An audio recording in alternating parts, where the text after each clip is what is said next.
What is up, everybody? Shauna D Man here, and welcome back to the channel. I hope you guys are doing great. I hope you guys are having yourselves a great week so far. We are back to talk about Star Trek Starfleet Academy because, lo and behold, to really no one's surprise, if you actually paid attention and didn't live in that echo chamber, Starfleet Academy has officially been canceled.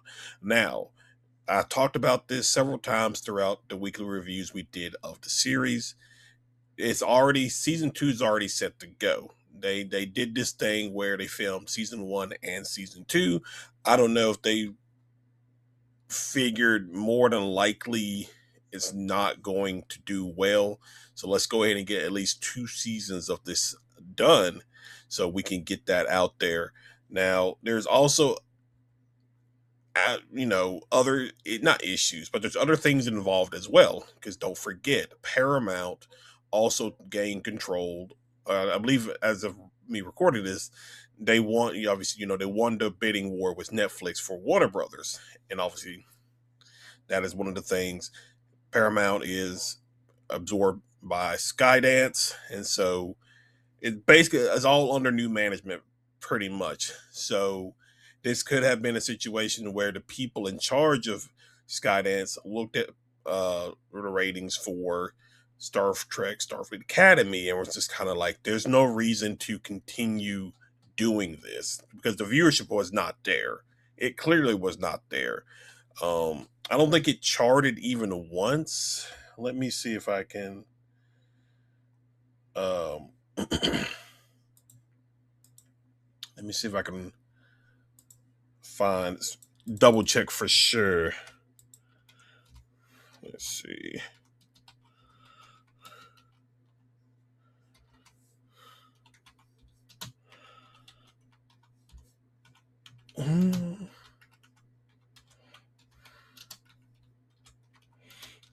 All right. So there was 10. I misspelled a lot of it, but I'm sure, and that's what I'm talking about. Okay. So apparently, we'll go where because we got a variety article, and we're also going to look at X. So let's go ahead and real quick just jump into it. So on the X side of things, I asked, I didn't finish, but I asked, did Star Trek Starfleet Academy chart at all? No, Starfleet Academy did not chart on the key Nielsen Top 10 streaming original chart in its first 2 weeks after January 15th, 2026. Keep in mind, they dropped two episodes for the debut of the series. It continued to miss it, and so basically, it never really showed up. It never obviously a lot of people go by the Nielsen charts to show how successful a show is. It's probably not always the indicator, but for this conversation, we're going to use that as an indicator. So for context, other recent Star Trek shows like Strange New Worlds did crack Nielsen's chart on debut. Early estimates suggest the Academy drew around 2.1 million U.S. viewers in the first 8 days via limited data, which is decent, but not enough for Nielsen's broader top 10 when factoring in total minutes viewed across all content of the chart. So it did chart in more limited or platform specific lists. So obviously, depending on basically what you're looking at, it debuted as high as number 3 on Paramount Plus US charts. Now, when it comes to Paramount Plus, I believe you can subscribe to the app itself, but I also think you can subscribe to it through Amazon Prime. So obviously on something like that, appeared in. So honestly, the stuff that is revolved around Paramount Plus, it seems to have charted relatively well. Now, again, you got to factor in what's all coming out around that time or any new shows. Now, this was really the only thing that I could think of from a Paramount Plus standpoint that had recently come out. So a lot of people are going to probably point at the Paramount Plus and Amazon channels and stuff like that and say, look, it debuted relatively well. In reality, the larger context of it is it didn't like the Nielsen performance is, we just talked about it. It didn't really do relatively well. Um, so it's just, yeah. But overall takeaway, Nielsen, the most widely cited independent streamers. Yeah, so it didn't chart. The platform base, Paramount Plus, Amazon, you could say, yeah, it did chart. But again, it's specifically Paramount Plus, Amazon. Reviewing the wider thing like Nielsen is, it didn't chart. So the audience turnout was not that great. So now we have a Variety article, Star Trek Starfleet Academy to end with season 2. Now, we all, again, I mentioned this at the beginning, we all kind of knew that if you paid attention that they were going to do at least 2 seasons. I even mentioned it several times throughout the weekly episode reviews that we were doing for Star Trek Starfleet Academy here on the channel. So this old news broke yesterday. So this is basically hot off the press. So Star Trek Starfleet Academy will end with its upcoming second season, Variety has learned exclusively. The show was originally picked up at Paramount Plus in 2023, with the streamer renewing the show for a second season before the first had aired. And that's not the only time we've seen that. We've seen different occasions of streaming services greenlighting um, a second season before the first one has even aired. I'm trying to think who recently did that. I think Halo did that.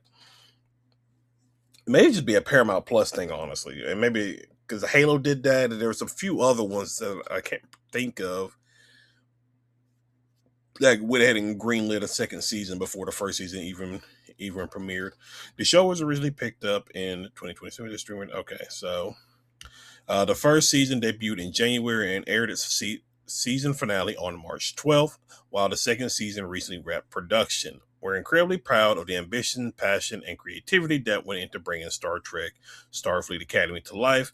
CBS Studios and Paramount Plus. And in a joint statement, the series introduced audience to a bold new group of characters. They were not very good characters. We'll talk about them in a second. Welcome familiar faces. I mean, the only really familiar faces was Tilly, Reno, and Vance. Um, and expanded the Star Trek universe in exciting new ways. We're grateful to Alex Kurtzman, Noga Landau, Giavolo,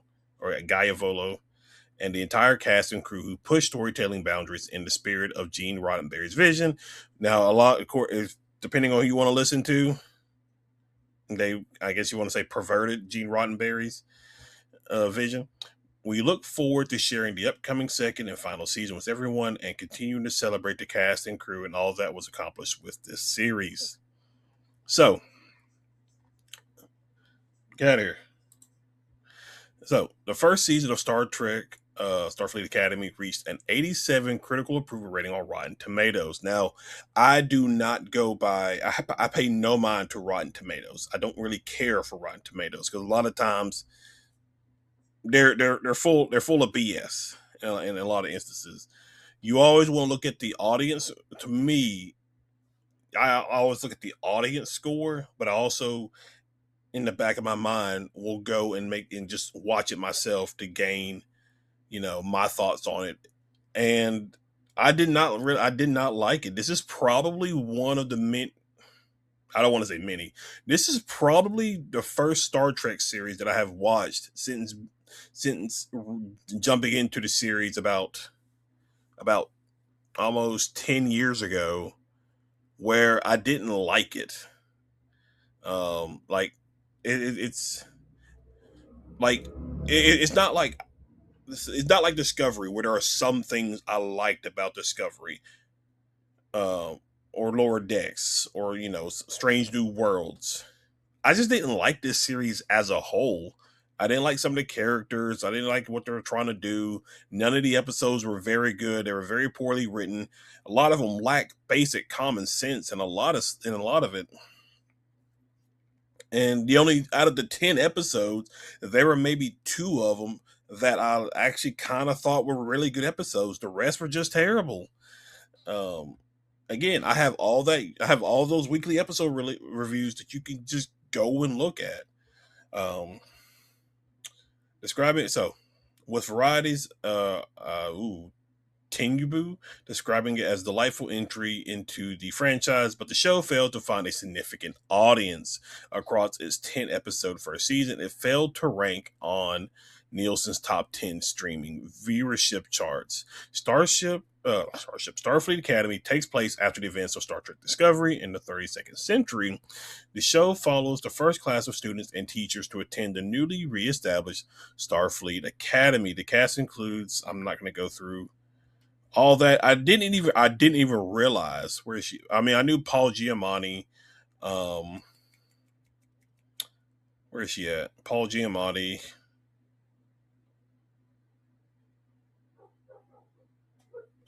Shoot. She played Helen Parr. Um, in The Incredibles. Why can't I think of Holly Hunter?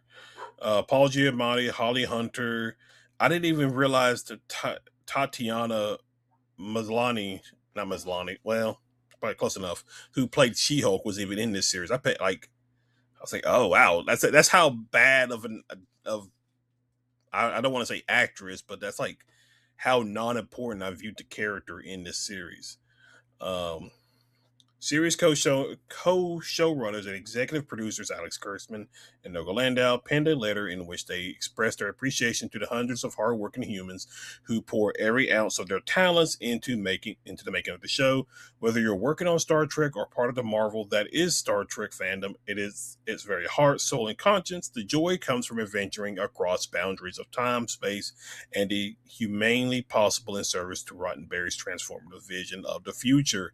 The pair wrote that incomparable vision was fueled by exhaustible opinion, optimism. Star Trek takes Star Trek places its bet on the best in human nature.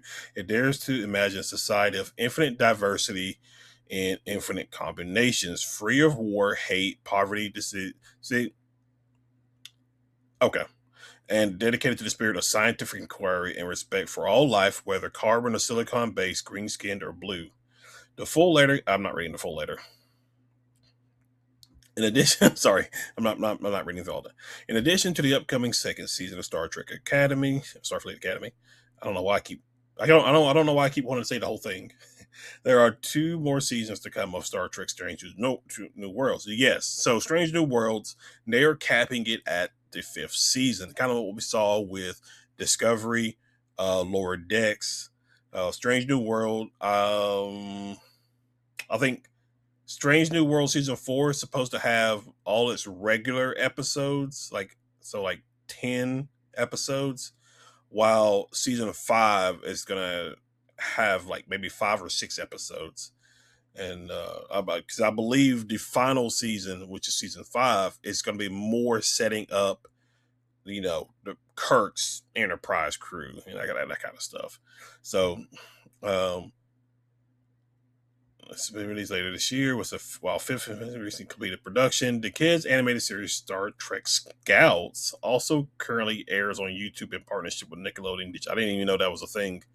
Beyond that, the future of the franchise remains uncertain. At this time of this publishing, no new shows have been announced as being in development.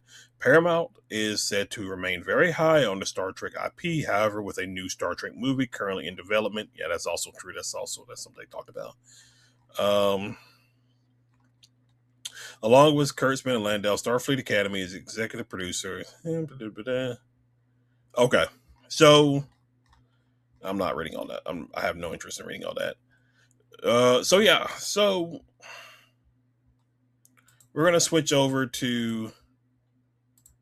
we're gonna switch over to to X now because that has been kind of a lot of people are stupid, and you may say that's mean, but they are kind of stupid. So here's the issue with Star Trek Starfleet Academy. The issue is like I mentioned, the show was just not good. None of the characters were good. Paul Giamatti felt too much of a cartoonish villain for a Star Trek series. And at the end of the series, it just turns out he was just a big man child who never grew up. Just what are we doing? Um, the whole villain plot of it, like I was able to quickly figure out what he was trying to do in episode 9. If you don't remember, and this is probably more in episode 6, um come let's away, where he basically attacks a Starfleet, or a Federation research station, steals what is known as the Omega 47 now, which I've come to learn was all the way back, and I think in Voyager or Deep Space Nine. It was one of the two. So that was something I had learned because I had never heard of this. Um, um, so his plan was to basically trap the Federation in their own space. The Omega 47 mines were, if they were detonated, would destroy fabrics of space to where you could not travel through them for like they said 1,000,000+ years or so. And so it was just kind of like, what are we doing? And there were definitely times where it felt like they made the female characters the smarter ones of the series, um and you had the males, primarily the guys who play Caleb, um mainly Caleb and maybe Darum, is kind of like the eye candy of the series. You had Jaden, who was supposed to be a Klingon. Now, I have no problem with him not wanting to go the Klingon route, not to be that warrior type of Klingon. I don't have a problem with it. It's He was just kind of useless in a lot of cases. Like he has anxiety in speaking in front of people. It was just like they had him in a dress during the latter half of the season. Now, yes, I know what they did in like the first couple episodes of Star Trek Next Generation. I know that. But this is supposed to be 1,000 years into the future. You don't see that attire at any other point within the Star Trek franchise, except for um, beginning of Star Trek: The Next Generation. Now, unless I missed something, obviously somebody can point it out. But it was just terrible. Like the character Sam, kind of annoying. Didn't really care for her. Genesis, just she was just a character who, I mean, basically wanted to follow in her own footsteps. She wanted to earn her stuff. She didn't want to like get it based off who her dad was. Um, Holly Hunter was just, I don't know. I just didn't like the series. I just not like the series. So let's go over to X, because we're gonna talk about a little bit of this real quick to wrap up. Um, and it's Here, let me do it this way. Let me go this way and do it. I wonder if it's no, because William Shatner. I actually tweet uh repost his thing. Let me see if I can find it real quick. Because I want to share that first before we get into it. So William Shatner said, this was about what the time we were recording. This was like obviously last night and everything, but William Shatner said, Star Trek exists in more than one world. It exists in the fantasy of science fiction, weird and wonderful things that play unimaginable possibilities of exploration and human endeavor. But it also exists in the fantasy of human beings, the perfection of human beings, the exploration that human beings have made since the dawn of time, and the continuing exploration physically, mentally, and morally. It's that aspect of Star Trek that I've always loved. To look at something physically that doesn't exist now by these talented writers and designers, but also to tackle the internal human questions and the agonies, the ecstasies. Star Trek should exist for a long time to come, based on those truths. I, for one, would love to see its continuity. I don't know if that was supposed to be continuity or just continuity. I can't read very well, apparently, too. It's what sorrow to hear about the cancellation of strange new work, the new Star Trek series. Like he obviously he's putting out, he hates that it's being canceled, but it's just there's just no the viewership was not there. I mean, there's not much you can really say about that. So here's another one. Uh, upset news to hear Star Trek Starfleet Academy will not go on past season two. The fandom's inability to embrace any new storytelling outside of nostalgia might as well be be the death knell for the fandom. Madam Savvy came back. Let me just show you guys. Sorry, Madam Savvy came back. Why didn't the target audience show up?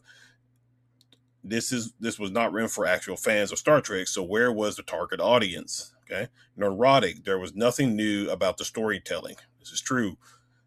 Uh, That's one view. Another might be that the fandom have the ability to discern between a quality show and a streaming pile of woke nonsense.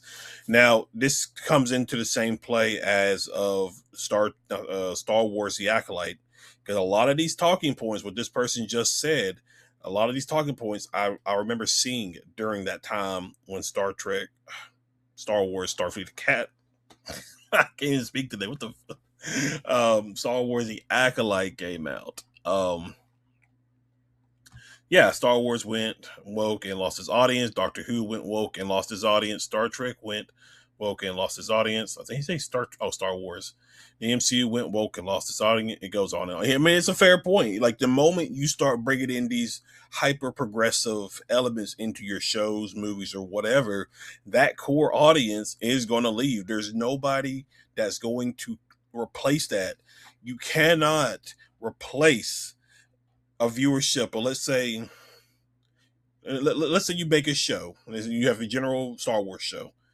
10 million people are going to show up for it. Okay, and they typically will show up for Star Wars. But when you go and you trim it down and design it in a way that is supposed to appease a small percentage of the fandom, so let's say out of the 10 million, or let's say out of the 10 million people who are going to watch the Star Wars show, you designed it for a portion, so like maybe 3 million of that 3 million viewership is not going to be enough to carry that show. It's a waste of money, and people and investors are not going to be happy about that. New storytelling. Yeah, this is Jaden in a dress. Endymion. If you want storytelling, that's Star Trek storytelling. Watch something else. Yeah, and so it's yeah, so it's pretty. And again, like the viewership wasn't there. We just looked at it. Epic Mike, quote tweeted that, or like the really crappy shows they kept dumping out. Maybe they could write something about above a CW level of drama. Yeah, that was like my worry too about this series was it felt like they were doing more of a Riverdale or type of series where it was more teen drama, because that was like all the rage in like the mid, like from 2000, well, not just 2010, but maybe like 2008 up until like 2020, 17, 18, something like that. Like Riverdale was just a teen drama, and it's just ugh, did not like it. It was awful. Um, let's see.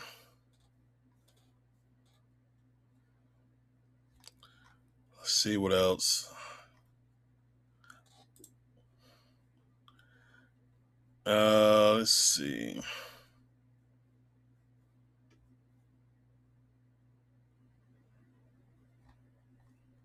There's a lot of people out here already.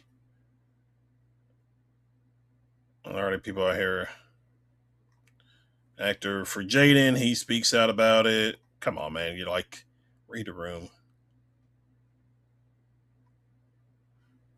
This person said, "Why do they keep canceling new Star Trek show?" It's always these weird. Here, I'll bring it up. It's always these weird, like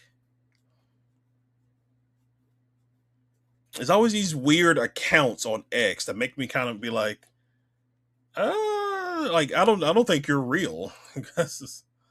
um, but yeah, it's because I think Alex Kurtzman's contract is up this year, so yeah, we could yeah, so but yeah, what did he say?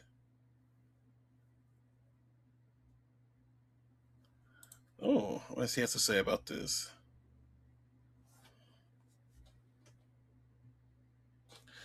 So William Shatner said during the first airing of my Star Trek series, where a kiss was objectionable, many southern stations pulled the episode and condemned the show. Using today's vernacular, it would absolutely be called woke DEI crap because it went against norms of society for its time. Not, I don't know about that one. I don't think I would really agree with what he's saying here. There was nothing. The show was just not good. Like, were they would there were there stuff that you would considered woke elements in it? Yes. You ever homosexual, Klingon, uh, who in a relationship with another male character. That said Klingon had a mom and two dads who was in a polyamorous relationship. Um, the show's just not good. It's not always. It doesn't always boil down to what was what was offensive back then to is what how did he word it? He said like what if it came out today? I'm trying to think of the proper words I want to use. Like if it came out today, it'll be called DEI woke crap.